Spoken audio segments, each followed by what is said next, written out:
Amadeus makes the experience of travel better for everyone everywhere by inspiring innovation, partnerships, and responsibility to people, places, and planet. Our technology powers the travel and tourism industry, inspiring more open ways of working, more connected ways of thinking, centered around the traveler. Our open platform connects the global travel and hospitality ecosystem, from startups to big industry players and governments too. Together, redesigning the travel of tomorrow. Amadeus, it's how travel works. Visit us to know more, amadeus.com.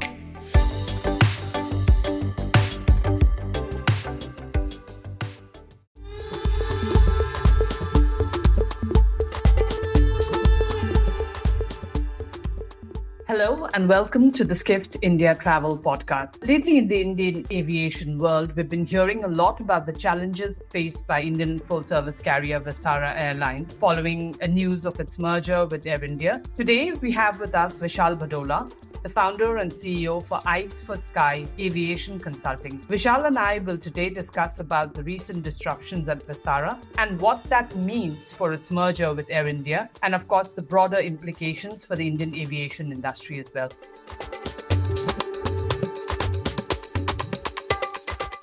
Thank you for joining us today, Vishal. Thank you for having me, Peden.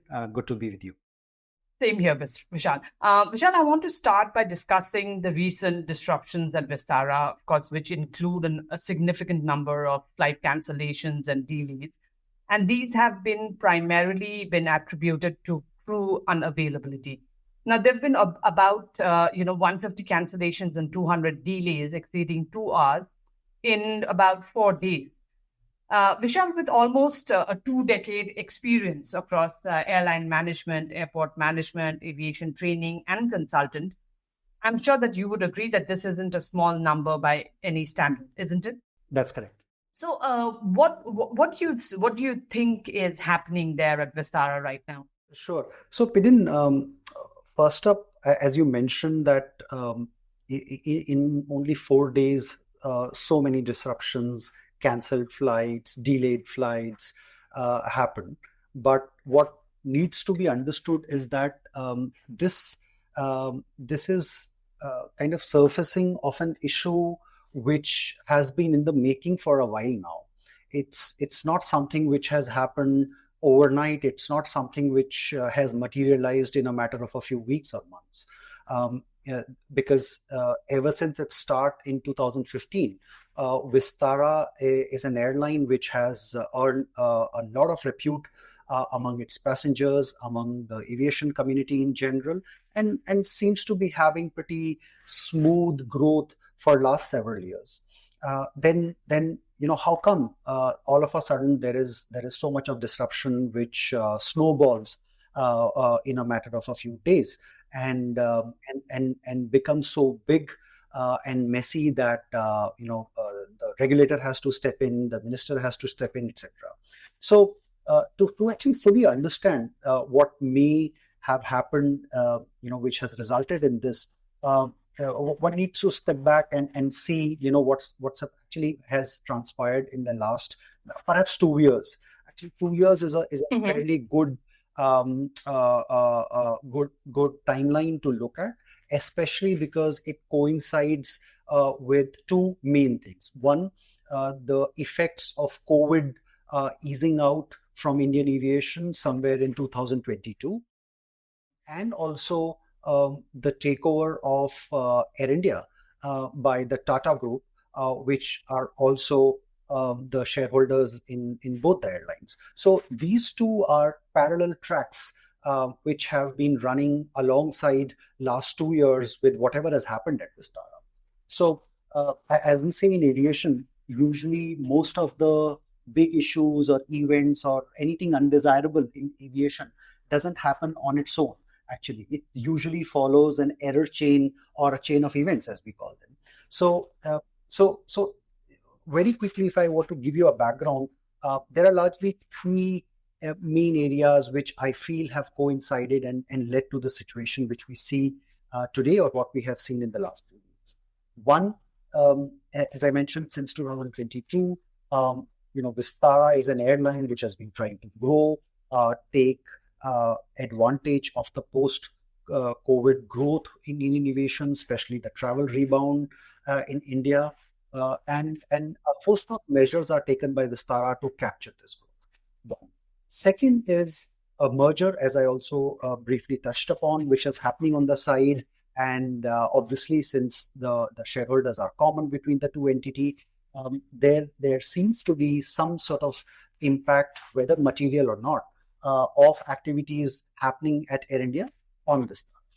And third element is the key human element here, which basically the focus obviously is on the pilots right now in terms of crew unavailability, which you also mentioned at the start. Mm-hmm. And here's a bunch of people who obviously are affected because of the merger, the anxieties related to what's going to happen with the financial freedom or stability, what is going to happen in terms of the seniority of the merged entities, etc. However, while a lot is discussed about the pilots generally, and especially these days, but I think these issues related to the human factors and elements are common not just to pilots, but any other person working in any other department at Vistara or India or Air India. So these are basically three main tracks.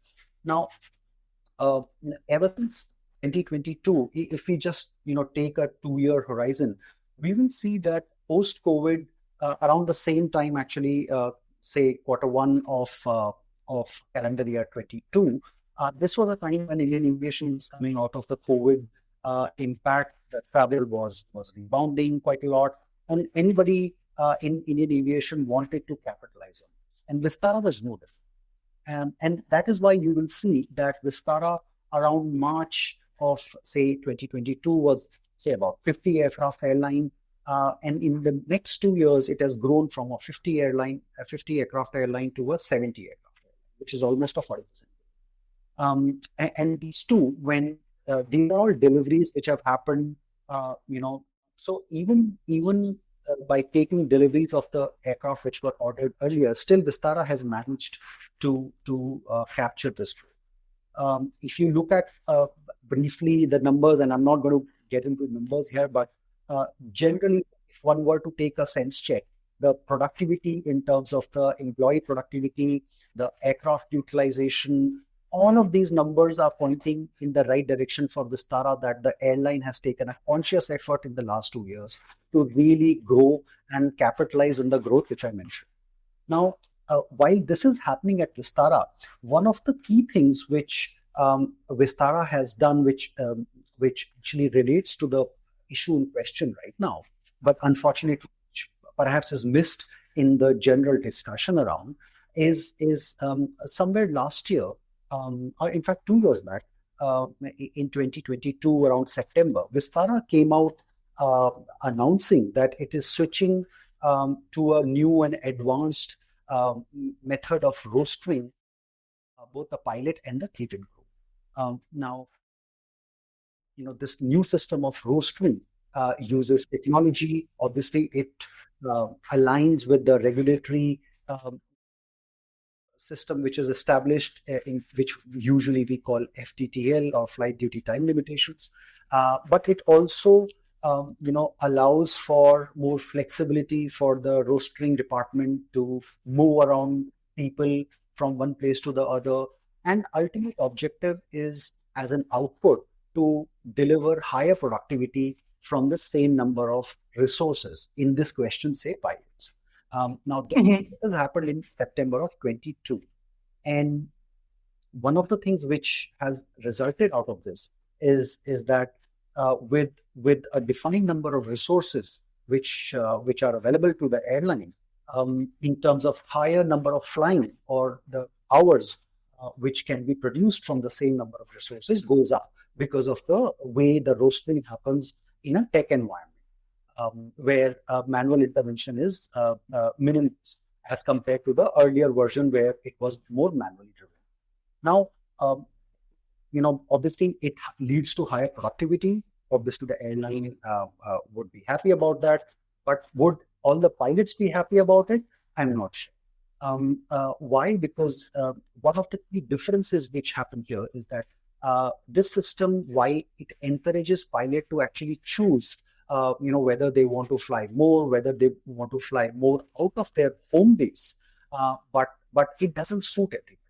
And hence, some of the pilots may really appreciate flying more and flying out of their of the bases which are not their home base. And obviously, it leads to higher salaries also in terms of the allowances which are created. Okay. But some of the other pilots may not really like it, because for them, the impact on this more travel out of their home base to the new stations which are allocated to them on a weekly basis may be seen as interfering with their personal lives, less time for family, etc.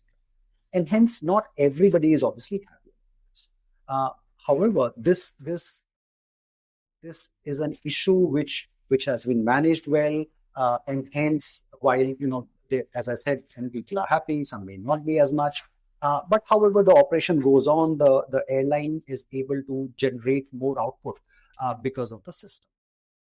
Now, if we quickly switch on to the other side of the equation, which I mentioned in merger, if you look at Air India around early 2022, when Air India was taken over by Tata Group in terms of the operational takeover, ever since, a host of activities have been done, streamline the operations and improve the quality of service, etc. Now, one of the key things which is related to this particular case is last year in 2023, Air India moved on from a different system of minimum guaranteed pay to the pilots, which earlier was about 70 hours a month, to 40 hours in a month. This obviously has a significant impact on a group of pilots, more specifically the young co-pilots, and not so much on the commanders. So obviously everybody is not very happy about it. However, another key turn of events around the same time, which coincides with this entire episode, is the unfortunate grounding of Go Air around the same time. And what it does is that there's a glut of pilots and generally other manpower also, but more specifically the pilots in the market. And hence, if you look at from a demand supply equilibrium point of view, the Air India pilots who have been resisting the switch from 70 hours to 40 hours now don't have a choice but to switch to the 40 hours regime and accept it. That has continued from Air India, but earlier this year, when the mandate from Air India goes to Vistara, because the two airlines are now closing in on the actual merger in terms of the paperwork as well, because the approvals from all the competition commissions are started to come in, etc.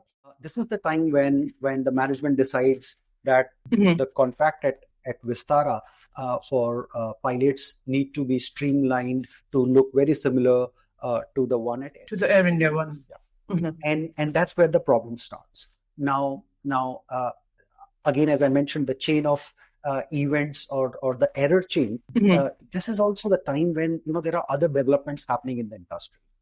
There is one issues of congestion at Mumbai Airport, right, where suddenly airlines are asked to cut down some of the flights. So like most other airlines, what Vistara does is take out some capacity from Mumbai Airport, which it cannot use because of the capacity limitation which has been set in by. Vishal, if I'll come back to you about the Mumbai Airport congestion part, but if I may want you to explain a bit about this, about the fact that, as a layperson, I'm telling you that if, Vistara earlier had, the 40-hour flying, right, which was changed to 70 hours later when they went to the new rostering system. No, those are not related.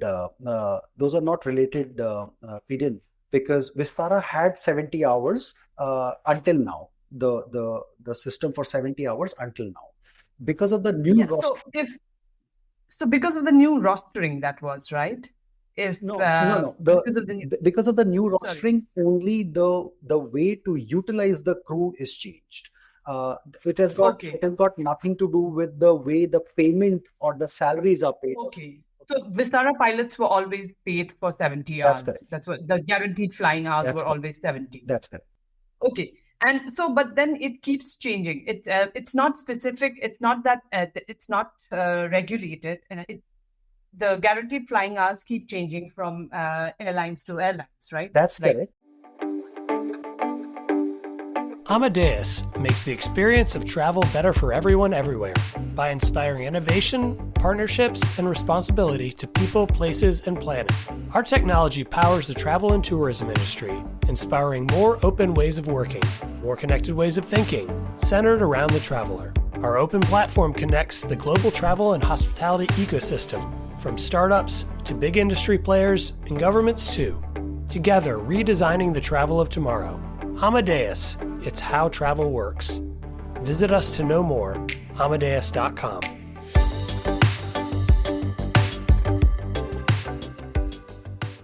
Air India has 40.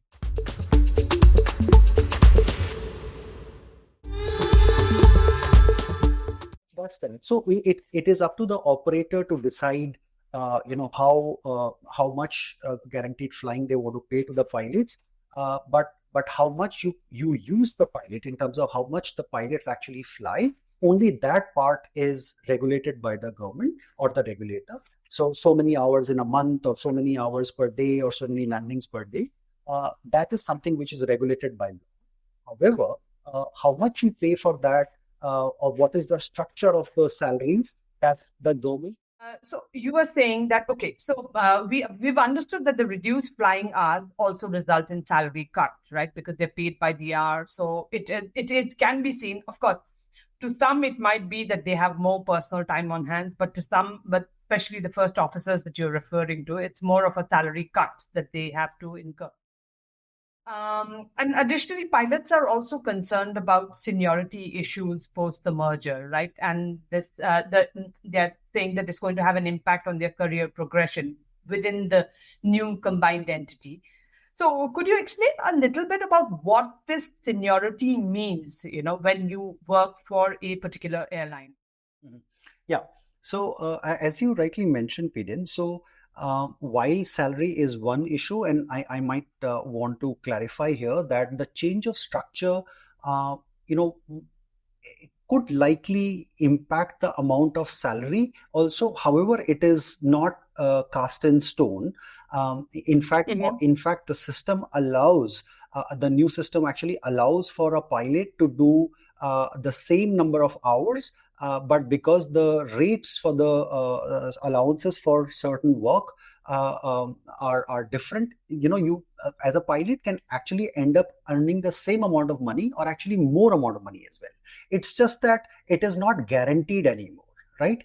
That's one critical difference. Now, switching to seniority, as you mentioned, typically what happens is that in an organization, just like any other job profile, the pilots also have a role of seniority in terms of how many flying hours you have, how much experience you have on a particular kind of aircraft, what kind of trainings you've been to, etc.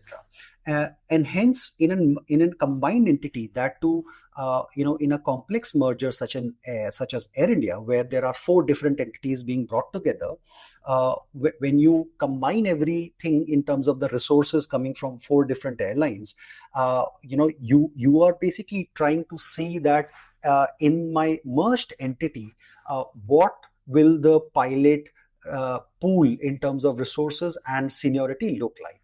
Because as we all know, Air India has ordered a pretty significant order in Flight terms of Boeing aircraft, Airbus aircraft, wide body, narrow body, and hence most pilots aspire to grow from a narrow body aircraft to a wide body aircraft.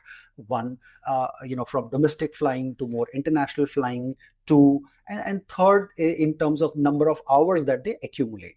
And all of these opportunities, so to speak, are also handed out to the pilot based on the seniority that they have in the organization, just like it happens in any other organization for any other department. So, Vishal, can you also you were explaining the congestion at Mumbai airport. So, can you explain that point as well? Yes. I was trying to mention that this is the time in the last few months when there are certain other factors were at play. One being the congestion at Mumbai airport, which basically meant that the government put a cap on how much capacity can be deployed from Bombay airport. And since it was reduced in terms of number of flights which could be operated, Vistara, among other airlines, had to pull out some capacity, and that capacity was allocated to a different base, more specifically Bangalore, for example. Now, you could actually move an aircraft overnight, so to speak, from one base to the other, but getting around pilots for the new base, additional pilots, is not that easy, right? Because here we are talking about movement of people. So issues like this, along with, for example, around the same time, Vistara has had also to give some of its resources, both in terms of aircraft as well as people, to Air India Express, which operates the 737, which were earlier operated by Vistara. It operated them, and also certain pilots which were given to Air India Express, to help them use the 320s, which they had never done. So all these three or four things, and then there were issues with the bird strikes, some of the aircraft not operating. All of these factors actually contributed to coming to a situation by late March where the system, in terms of the rostering, was feeling sort of a stretch, right? Did it mean it was hampering safety? I would like to believe that is not the case. However, in terms of the flexibility of an airline to reallocate pilots, should a pilot report sick, or should a flight be cancelled, that flexibility definitely gets hampered because of the operational reasons which I just mentioned. Right now, coming to the last week of March, where everything snowballed, is something also which is now perhaps widely known, that this was the last day or last couple of days of the financial year. The sick leaves were going to be go unused, and hence some of the folks thought that why not we make use of them. All of these things sort of snowballed and led to a situation where the crew availability reached a point where the system just not was able to handle that. And obviously, in aviation, because one aircraft makes sort of a kind of a circuit, where if one flight is impacted because of crew unavailability, it's not just one flight which will suffer. There are hosts. It's like a domino. It's like a domino effect. So that put together, Peden, is why why we saw what we saw during March 31st to April 3rd or 4th. Yeah, Vishal, of course, Vinod in his letter to his employees had also mentioned, all these reasons. But there is, of course, and the pilots, the fact that, the leaves don't carry forward, and the fact that they have to use up their leaves by March 31st is also very much there. But was this also a silent way of pilots protesting? These were mass leaves that pilots were taking, right? Of course, and that's the third element which I had mentioned briefly at the start, Peden. It's a group of people, trying to protect their financial interests, and obviously it's a matter of opportunity, right? Just as Air India had tried to do this, there was a sort of a carrot and stick approach. The stick being, the Go Air grounding, which happened at that time. However, at this time, if you see, there is no stick, right? So the pilots had a way to obviously voice their concern. Some of them had done it earlier as well. But however, as I said, it was not as alarming because of the new rostening system, the more flying out of their home base, which was happening. It was not alarming as such. It was something which at least a section of the pilots did not mind because of the lifestyle that they were quite okay with, and obviously it comes in with the different allowances that you can make more money out of. However, this time, obviously, this is the time when I'm sure that there are certain individuals who would feel that the merger is on the card now, it's imminent, and let's voice our concern in a sort of a manner where they are heard, and unfortunately, pilots or any such profession which is a critical function for an airline is something that any IR issues or any disgruntled set of employees is very, very visible, right? Anything happens at the airport, it is immediately noticed everywhere in all walks of life because of the impact it has on people going here and there for their important work, etc., etc. So I would say that you're right. It may have been a strong show of strength as well as raising their concern, and other than the sick leave, perhaps it was decided that this is the way we want to be heard. Yes, and so Vishal, if we are looking at the big picture, how will these disruptions impact Air India's plans for its merger with Vistara? Does the alignment of pay structure between Vistara and Air India, which has led to significant dissatisfaction among the pilots, does it add more complexity to the merger process? Yeah, the answer is a yes and no, and I'll explain that. Peden, does it add more complexity? Certainly, because trying to integrate two airline is complex enough to start with. However, if there is a group of employees, more specifically the pilots, which are unhappy about the kind of revisions which are made to their salary structures, and the disgruntlement is compounded by some of the archaic issues in this domain related to the notice period of pilots, etc., which make it difficult for a pilot to actually move to another organization quickly if he or she is not happy about the pay structures being devised. So obviously it adds to the complexity for the merger process of Air India. However, any merger, and especially an airline merger of this size, is anyways a very, very complex affair, right? So this is one of the issues which people who are handling the merger, who are planning the activities, I am sure they are cognizant of the kind of issues which will pop up. And fortunately, this is not the first time that any airline experiences these things. So there are a host of different activities which the merger process needs to take care. And pilots, as I mentioned right at the start, are actually only one group of individuals which need to be had a chat with, and which a sort of a common middle ground needs to be found. However, we need to give a shout out to many others actually from various other departments who Correct. are Absolutely. Cabin crew is another one, yes, right? I mean, even ground staff, they might be people, having their own concerns. yes, Yes, people in corporate offices, everybody is impacted. It's just that there is a group of employees which is much more visible, much more heard than perhaps some of the others. And obviously, the lever is the criticality of their being or not there on the day of the flight. Vishal, of course, Vistara has been saying that it's actively working to stabilize its operations. Vinod sent out a letter saying that the worst is over. And it's talking about addressing the crew shortage and optimizing crew planning.